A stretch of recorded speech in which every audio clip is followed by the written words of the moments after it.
നമസ്കാരം. UK special ന്യൂസിലേക്ക് സ്വാഗതം. UK പ്രധാനമന്ത്രി കെയർ സ്റ്റാർമർ രാജിവെച്ചതിനെ തുടർന്ന് ലേബർ പാർട്ടിയുടെ പുതിയ നേതാവായി തിരഞ്ഞെടുക്കപ്പെട്ട ആൻഡി ബേണാം ബ്രിട്ടന്റെ പുതിയ പ്രധാനമന്ത്രിയായി ചുമതലയേൽക്കും. ബക്കിംഗ്ഹാം കൊട്ടാരത്തിൽ വെച്ച് ചാൾസ് മൂന്നാമൻ രാജാവുമായുള്ള ഔദ്യോഗിക കൂടിക്കാഴ്ചയ്ക്ക് ശേഷമായിരിക്കും അദ്ദേഹം സർക്കാർ ഉണ്ടാക്കാൻ ചുമതലയേൽക്കുന്നത് എന്നാണ് റിപ്പോർട്ടുകൾ. ലേബർ പാർട്ടിയുടെ പുതിയ നേതാവായി തിരഞ്ഞെടുക്കപ്പെട്ട ആൻഡി ബേൺഹാം ബ്രിട്ടന്റെ പുതിയ പ്രധാനമന്ത്രിയായി ഇന്ന് ചുമതലയേൽക്കും. 2016 ശേഷം UKയുടെ 7ാമത്തെ പ്രധാനമന്ത്രിയായാണ് ആൻഡി ബേൺഹാം ചുമതലയേൽക്കുന്നത്. ലേബർ പാർട്ടിയിലെ 379 പാർലമെന്റ് അംഗങ്ങളുടെ പിന്തുണയോടെയാണ് അദ്ദേഹം ഈ പദവിയിലേക്ക് തിരഞ്ഞെടുക്കപ്പെട്ടത്. രാജ്യത്ത് രാഷ്ട്രീയ സ്ഥിരത പുനഃസ്ഥാപിക്കുമെന്നും സാമ്പത്തിക വളർച്ചയും പുതിയൊരു രാഷ്ട്രീയ സംസ്കാരവും കെട്ടിപ്പടുക്കുമെന്നും അദ്ദേഹം പ്രതിജ്ഞയെടുത്തു. തന്റെ മന്ത്രിസഭയിൽ ആരെ ഉൾപ്പെടുത്തണമെന്ന് സംബന്ധിച്ച് അന്തിമ തീരുമാനമെടുത്തിട്ടില്ല എന്ന് വേണം വെള്ളിയാഴ്ച പറഞ്ഞു. ലേബർ നേതാവ് എന്ന നിലയിലുള്ള തന്റെ ആദ്യ പ്രസംഗത്തിൽ വേണം സ്റ്റാർമറിന്റെ നേട്ടങ്ങളെ പ്രശംസിച്ചു. പാർട്ടിയുടെ എക്കാലത്തെയും മോശം തിരഞ്ഞെടുപ്പ് തോൽവിക്ക് ശേഷം 2020 സ്റ്റാർമർ ലേബർ പാർട്ടിയുടെ നേതാവായി. 4 വർഷത്തിനു ശേഷം പാർട്ടിയെ വൻ വിജയത്തിലേക്ക് നയിച്ചു.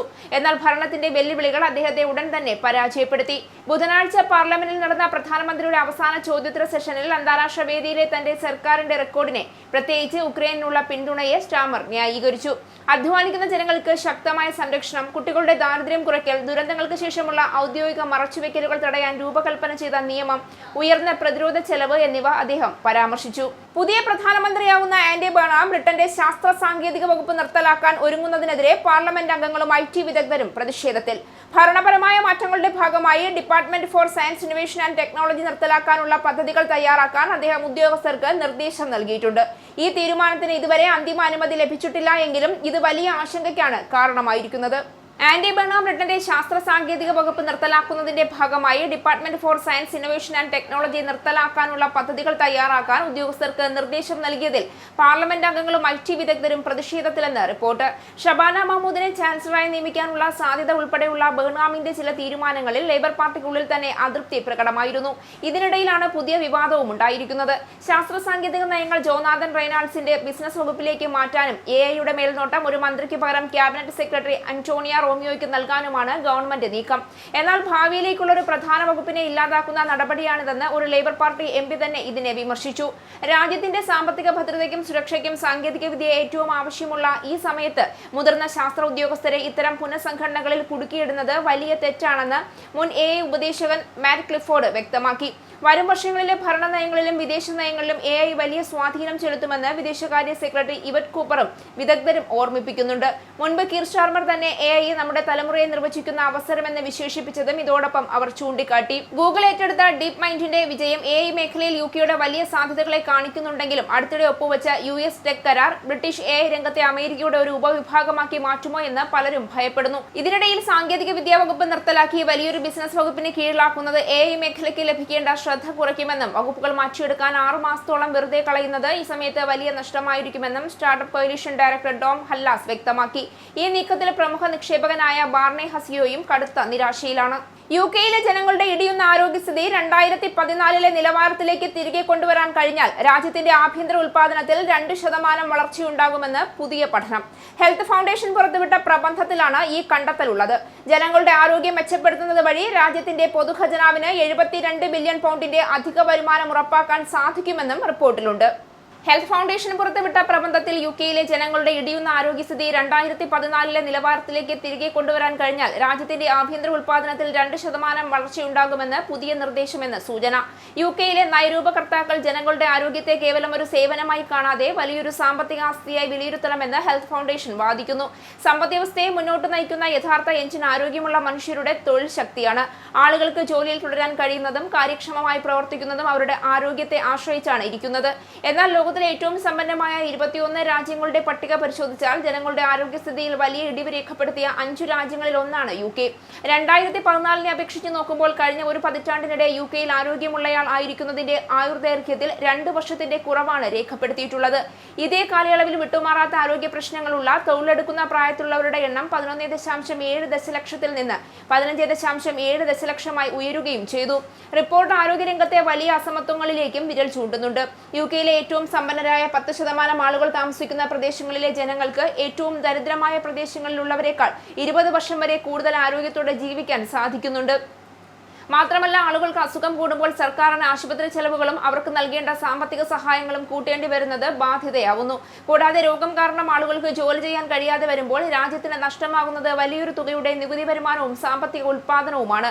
ആരോഗ്യ പ്രശ്നങ്ങൾ 2014 നിരക്കിലേക്ക് കുറയ്ക്കാൻ കഴിഞ്ഞാൽ സാമ്പത്തിക ഉൽപാദനത്തിൽ 57 ബില്യൺ പൗണ്ടിന്റെ വർധനവുണ്ടാക്കാൻ സാധിക്കുമെന്ന് ഹെൽത്ത് ഫൗണ്ടേഷന്റെ ഹെൽത്ത് ആൻഡ് ഇക്വാലിറ്റീസ് വിഭാഗം ഇടക്കാല ഡയറക്ടർ ഡേവിഡ് ഫിഞ്ച് ചൂണ്ടിക്കാട്ടി.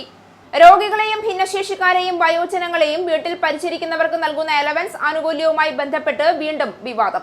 കഴിഞ്ഞ വർഷം മാത്രം 10,000-കണക്കിന് ആളുകൾക്ക് നിയമപ്രകാരം ലഭിക്കേണ്ടതിലധികം തുക ലഭിച്ചതായി കണ്ടെത്തിയതാണ് പ്രശ്നങ്ങൾക്ക് വഴിവെച്ചിരിക്കുന്നത്.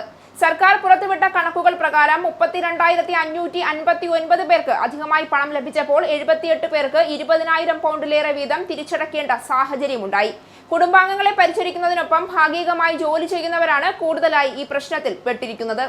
രോഗികളെയും ഭിന്നശേഷിക്കാരെയും വയോജനങ്ങളെയും വീട്ടിൽ പരിചരിക്കുന്നവർക്ക് നൽകുന്ന അലവൻസ് ആനുകൂല്യത്തിൽ കഴിഞ്ഞ വർഷം മാത്രം 10,000-കണക്കിന് ആളുകൾക്ക് നിയമപ്രകാരം ലഭിക്കേണ്ടതിലധികം തുക ലഭിച്ചതായി കണ്ടെത്തിയതുമായി ബന്ധപ്പെട്ട വിവാദം കത്തിപ്പടരുന്നു. കാരിയേഴ്സ് അലവൻസ് ലഭിക്കുന്നവർക്ക് നിശ്ചിത വരുമാന പരിധിയുണ്ട്. അധിക സമയം ജോലി ചെയ്യുകയോ ശമ്പള വർധന ലഭിക്കുകയോ ചെയ്താൽ അത് അധികൃതരെ അറിയിക്കണം. എന്നാൽ പല കേസുകളിലും ഈ വിവരങ്ങൾ സമയത്ത് രേഖപ്പെടുത്താത്തതിനാൽ മാസങ്ങളോ വർഷങ്ങളോ കഴിഞ്ഞാണ് അധിക തുക ലഭിച്ചതായി കണ്ടെത്തുന്നത്. അപ്പോഴേക്കും തിരിച്ചടക്കേണ്ട തുക ആയിരക്കണക്കിന് പൗണ്ടുകളായി ഉയരും. തങ്ങൾ മനഃപൂർവ്വം നിയമലംഘനം നടത്തിയതല്ല എന്നും സർക്കാർ സംവിധാനത്തിലെ കാലതാമസമാണ് വലിയ കടബാധ്യതയ്ക്ക് കാരണമായതെന്നും നിരവധി പരിചരണക്കാർ പരാതിപ്പെടുന്നു. ബ്രിട്ടനിൽ കുടുംബാംഗങ്ങളെ പരിചരിക്കുകയും അതോടൊപ്പം പാർട്ട് ടൈം ജോലികൾ ചെയ്യുകയും ചെയ്യുന്ന മലയാളികളുടെ എണ്ണവും ഗണ്യമാണ്. അതിനാൽ പുതിയ കണക്കുകൾ മലയാളി സമൂഹത്തിനിടയിലും ആശങ്ക ഉയർത്തിയിട്ടുണ്ട്. മുന്നറിയിപ്പ് സംവിധാനങ്ങളും പരിശോധനകളും ശക്തമാക്കിയതായി തൊഴിൽ പെൻഷൻ വകുപ്പ് അറിയിച്ചിട്ടുണ്ടെങ്കിലും അപ്രതീക്ഷിതമായി വലിയ തുക തിരിച്ചടക്കേണ്ടി വരുന്ന സാഹചര്യം പല കുടുംബങ്ങളെയും സാമ്പത്തിക പ്രതിസന്ധിയിലേക്ക് തള്ളിവിടുന്നതായി കാരിയേഴ്സ് സംഘടനകൾ ചൂണ്ടിക്കാട്ടുന്നു. കൂടുതൽ വ്യക്തതയുള്ളതും ഉപയോക്തൃ സൗഹൃദവുമായ സംവിധാനം നടപ്പാക്കണമെന്ന ആവശ്യവും ശക്തമാവുകയാണ്. ലൈംഗിക കുറ്റവാളികൾക്കുള്ള കടുത്ത ശിക്ഷ രാജ്യത്തെ കൂടുതൽ ജയിലുകളിലേക്ക് വ്യാപിപ്പിക്കുമെന്ന് ജസ്റ്റിസ് സെക്രട്ടറി ഡേവ് ഇസ്ലാമി പ്രഖ്യാപിച്ചു. ലൈംഗിക കുറ്റവാളികളെ നിയന്ത്രിച്ചു നിർത്താൻ കെമിക്കൽ ഉപയോഗിച്ചുള്ള ശണ്ഡീകരണം UK ജയിലുകളിൽ വ്യാപിപ്പിക്കുന്നു. രാജ്യത്തെ കൂടുതൽ ജയിലുകളിലേക്ക് കുറ്റവാളികളുടെ ലൈംഗിക ശേഷി ഇല്ലാതാക്കുന്ന നടപടി വ്യാപിപ്പിക്കുമെന്ന് ജസ്റ്റിസ് സെക്രട്ടറി പ്രഖ്യാപിച്ചു. ലൈംഗിക കുറ്റവാളികളെ നിയന്ത്രിച്ചു നിർത്താൻ കെമിക്കൽ ഉപയോഗിച്ചുള്ള ശണ്ഡീകരണം UK ജയിലുകളിൽ വ്യാപിപ്പിക്കുന്നതിന്റെ ഭാഗമായി ശിക്ഷ രാജ്യത്തെ കൂടുതൽ ജയിലുകളിലേക്ക് വ്യാപിപ്പിക്കുമെന്ന് ജസ്റ്റിസ് സെക്രട്ടറി ഡേവിഡ് ലാമി പ്രഖ്യാപിച്ചു. ക്രിമിനലുകൾക്കെതിരായ ശണ്ഡീകരണം ഉപേക്ഷിക്കുമെന്ന ആശങ്കകൾ തള്ളിയാണ് കടുത്ത നടപടികൾ തുടരുമെന്ന് ഡേവിഡ് ലാമി വ്യക്തമാക്കിയത്. കഴിഞ്ഞ വർഷമാണ് home secretary Shabana Mahmood chemical ശണ്ഡീകരണം ആദ്യമായി അവതരിപ്പിച്ചത്. പദ്ധതി ഉപേക്ഷിച്ചിട്ടില്ല എന്നും കൂടുതൽ വ്യാപിപ്പിച്ച് അപകടകാരികളായ വ്യക്തികളെ നിയന്ത്രിച്ചു നിർത്താൻ ഉപയോഗിക്കുകയാണ് ചെയ്തിരിക്കുന്നതെന്നും ലാമി വ്യക്തമാക്കി. നിലവിൽ കുറ്റവാളികളെ മോചിപ്പിക്കുന്നതിനുള്ള ഉപാധിയായാണ് സ്കീം ഉപയോഗിക്കുന്നത്.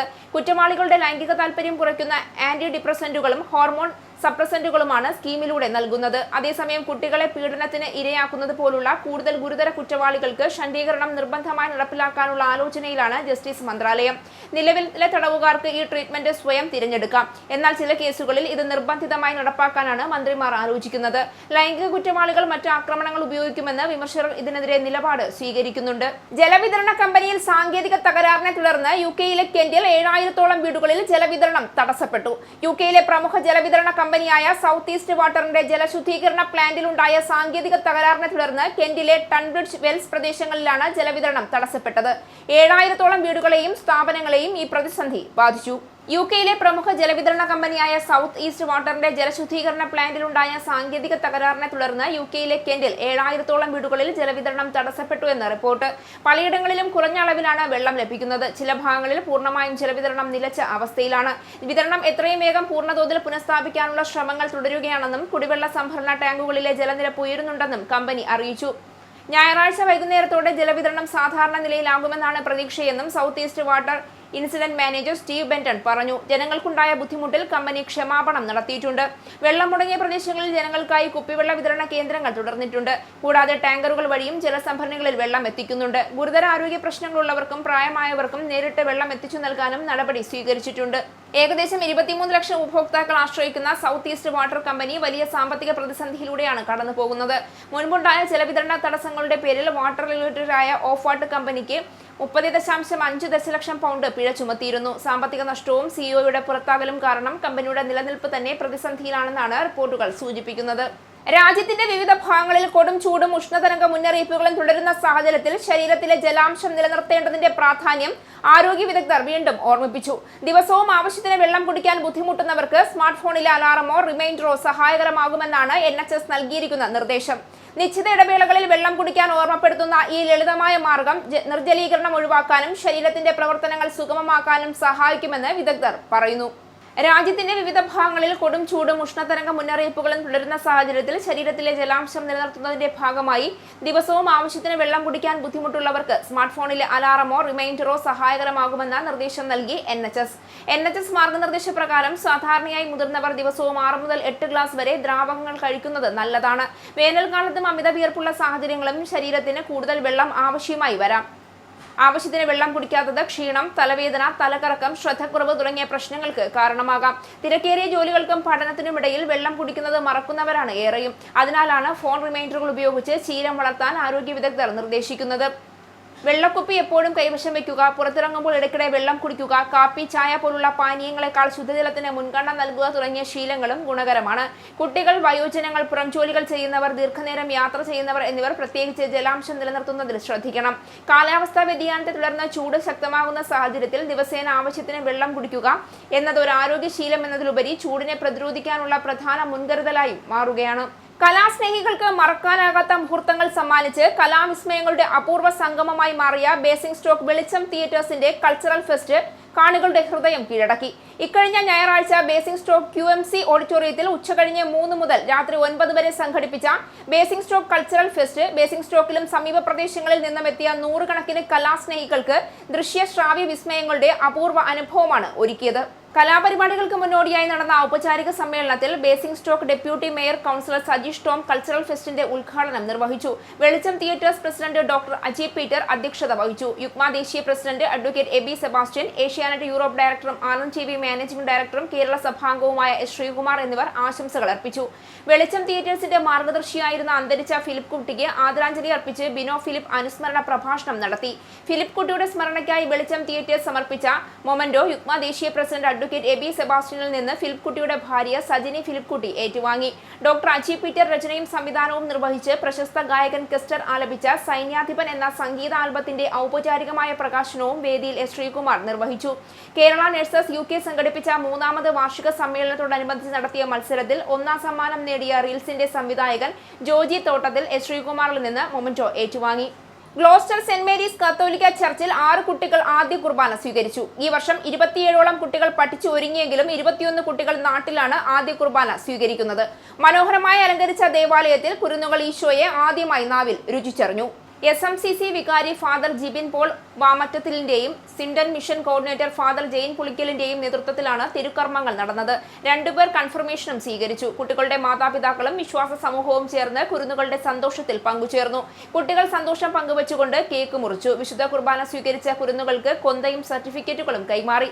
ദേവാലയത്തിൽ കൊയർ മനോഹരമായി ഗാനങ്ങൾ ആലപിച്ചു. ട്രസ്റ്റിമാരായ ബിജു തോമസ്, ബിൽജി ലോറൻസ് എന്നിവരുടെ നേതൃത്വത്തിലാണ് ഒരുക്കങ്ങൾ നടന്നത്. കുർബാന മധ്യേ ഫാദർ ജെയിൻ തന്റെ സന്ദേശത്തിൽ വിശുദ്ധ കുർബാനയെക്കുറിച്ചും വിശുദ്ധ കുംഭസാരത്തിന്റെ മഹത്വത്തെക്കുറിച്ചും ഓർമ്മിപ്പിച്ചു.